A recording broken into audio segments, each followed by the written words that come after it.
ஓய் நிதன், இங்க பாரு, இங்க பாருடா. அவன் எப்படி பாக்குறான் பாரு. பாக்குவா வேணாமடி.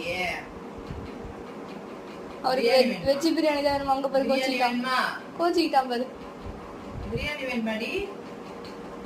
பிரியாணி வேணுமாடி? கோச்சிக்கிட்டான்.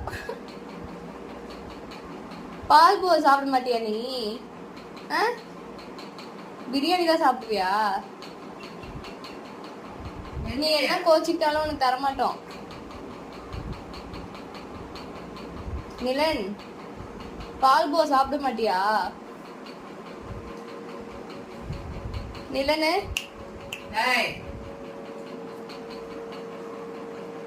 பிரியாணி வேணும்னு பால் பூவா சாப்பிடாம வச்சுட்டு வந்து உட்காந்துட்டு இருக்காங்க. பாத்தியா இப்படி பாக்குறாங்க.